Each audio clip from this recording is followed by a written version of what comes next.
Leeds United were there at Middlesbrough and Sheffield Wednesday are at home to West Ham. Now, I've been speaking to both managers. Leeds fans, of course, can look forward to Europe, the UEFA Cup. According to many pundits, though, Sheffield Wednesday, well, all they can look forward to Sweden to get the preparations for a week, and we played 3 games over there. And I was very satisfied with the conditioning of the players. I think the modern player is much more professional now, so we don't have to get these extra pounds off them that we used to do many years ago. They're thinking, why don't they get a really big name from the World Cup, somebody who's made his mark over in France? Well, I think I can't answer that problem. I mean, somebody like Desai, who went to Chelsea, I mean, he would have been my #1 pick. I mean, I think he's absolutely a sensational player and probably one of the best defenders in the World Cup. But it's reported in London that he's probably on £2.5 million a year. I don't think there's many clubs could afford to pay that. But I don't think we're in that bracket. If we can get to the top 6, that's the target #1. And if we could do that, if we could finish up in Europe again, it would mean that we're being consistently in the top 6. And hopefully by that time, we could get up the financial ladder and maybe compete with the big boys. Peter Ridsdale, who's the chairman of Leeds United. Peter, George Graham was saying there that Leeds United aren't one of the big boys. It's not quite what he said. You asked him a question about spending. Yeah. I'd like to remind George that we're number 2 or 3 in net spend in the last 12 months on players. And so far, with one exception, with a player who chose not to join Leeds United, every time George has asked for the chequebook to have a signature with ink on it, we've done so. But is it true, though, that you couldn't afford a guy like Marcel Desailly? Because not so much his transfer fee, but the wages that he would be asking. It's not a question of affordability. What we've tried to do at Leeds is to put a sensible wage structure together so that all the players are pulling together and know they're on similar amounts of money, build a team spirit. And I think sometimes if you bring so-called star players in on crazy wages, it upsets the balance, and there are quite a number of teams in the Premiership I could point to where that's happened. I think at Leeds we're built sensibly. We were 5th last year. George has done a very good job, and there's still a little bit of money left in the chequebook if George asks. Optimistic about Europe? Yes, of course we are. We've got a proven manager who's got top quality skills. We've got a very good squad. So Europe, here we come. OK, Stuart McCall, you've played in Europe. You played against Leeds in Europe. You've presumably seen them quite a bit over the years. What do you reckon for their chances? Yeah, as the chairman said there, George Graham, I think, is a tremendous manager. He's done it in Europe already for Arsenal, so they've spent players, they've got players. But going back, yeah, I had great memories of playing Leeds. Managed to beat them home and away back in 92-93 seasons. But after they went out at that time, they really slumped. So sometimes going out of Europe early, can have a desired effect on the league position. But hopefully they'll do well this season, yeah. David Holdsworth, the Sheffield United primary for the moment. European Super League, would Leeds be part of it? Well, I think the Super League, we've first of all got to find out what it means. I think if it means changing the existing European structure so that the UEFA Cup Winners' Cup, Champions League are reformed, there's more money for the clubs taking part, of course we'd like to be there, but it has to be under the auspices of UEFA and the FA. OK, well, we'll talk about that later. Now it's time to go back to Helmy, see what the fans think. Yeah, absolutely. We've got our 2 Premier League clubs represented here. Dave, you can talk to the chairman. Have Leeds spend enough during the summer? Well, I think every Leeds fan would have liked us to have spent a bit more and being able to go for better quality players. But 2 players we've fetched in, I think we're reasonably pleased with them, but we would have liked to have gone for better players. A striker and a left back. Which other positions do you feel needed strengthening?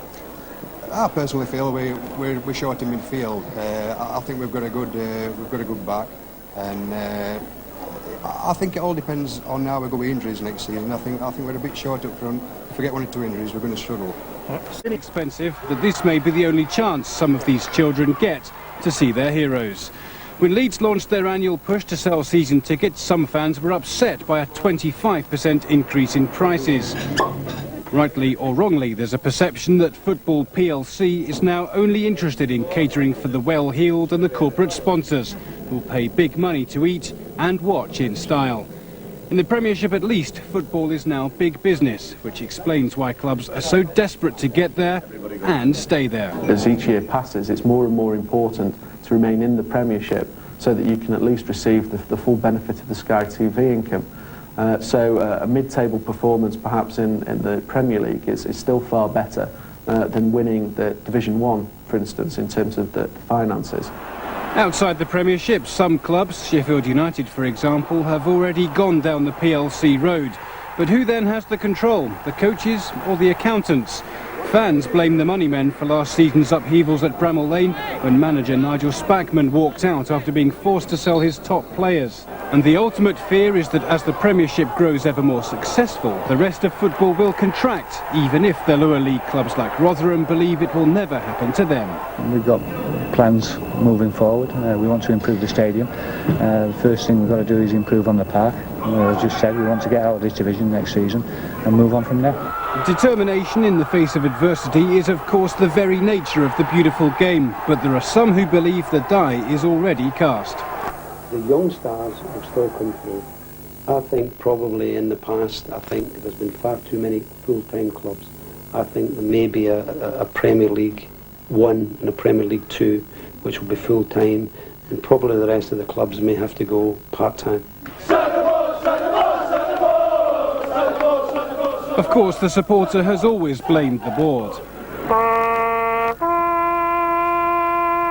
But nowhere has that mistrust been as deeply felt as at Doncaster, who acrimoniously plunged out of the Football League last season. Elsewhere, other fans may be asking, who's next and who cares? Yes, who cares? Alison Pilling from the Football Supporters Association. First of all, are the fans getting a fair deal these days? I don't think that's true at all, and I think we're, as fans, getting very concerned about the fact that it seems to be money, especially TV money, that is driving the way clubs go. And really, we feel that as fans, we've been there right through the years. We've been there as different boards have come and gone, and it should be us that has a bigger say in how these clubs go. Well, how would you like a bigger say? I think that there's a lot of call for more democratisation of clubs where fans actually have some say on how they're run, and that's the problem with the PLC. Who does control the PLC? It's certainly not the fans, and there's certainly a question to be answered there about how we actually get our voice heard in that way. Peter Ridsdale, what's your answer to that? Well, actually, I think that PLCs have got more opportunities for the fans to have a say, because after all, they can buy shares, and the shareholders, they can have an opportunity every year to question the board. Some football clubs are still fiefdoms, and you very rarely get the opportunity to ask the questions that our fans can ask. But the fans are the club. Well, at the end of the day, PLCs have got two constituencies, the first of which is clearly the shareholders because they own the club. But any football club that forgets the second constituency, which some people would argue is the most important, i.e. the fans, will be foolhardy. And we at Leeds are aware of both constituencies. OK, John Duncan, George Graham there talked about clubs going part-time in the local leagues, in the lower divisions rather. Can you actually see that happening to second and third division clubs? Well, I don't think you should make a statement like that. I think if there's the finance there within the club, whatever league it is, it's got to try and compete financially to its best potential, and if they can stay full-time and do that, all well and good. But the gap is growing wider and wider. Well, there's no doubt about that. The TV money has made it big business, as you said, in the Premier. But in the smaller leagues, you know, we're working hard. The gates have gone up in most games, and we feel that it's difficult for us, a team like Sheffield, maybe to compete against the best. But 11v11 on a Saturday, shape and spirit, you can fight your end. But Peter Jackson, the odds are stacked against you now in the Nationwide League as opposed to the Premiership, because you can't sell your players for the big money that you used to be able to, because they're just shipping in foreign imports. That's correct, yeah. And like you say, Ridsdale Town, we've not got millions of pounds to spend on players. We'd love to spend millions, but we've not got it. So we have to look at especially the lower leagues, and bringing foreign players in, because that's how we survive. A club like Huddersfield needs to bring bargain buys in. Peter Ridsdale, do you agree with your manager that sides will have to go part-time? I agree with what John Duncan said, actually, and that is it depends on each individual club and their own ability to survive either full-time or part-time. The key is that each club has to be run properly, and within that they will decide, you know, what they can afford to do. The thing is, though, Alison, is that we are facing a situation, surely, where other clubs now are going to go out of the Football League in a similar sort of state to Doncaster. Is that right? It seems to be so. It's increasingly larger numbers of these clubs who seem to be facing financial crises. There doesn't seem to be any particular regulation overall.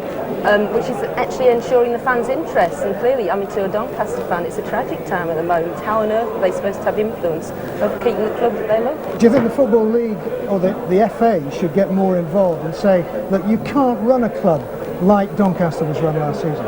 I definitely think there needs to be some regulation, and we've certainly been pushing the task force to actually take this on and say there needs to be some way of actually ensuring that this can't happen. OK, well, let's hope it doesn't. In the meantime,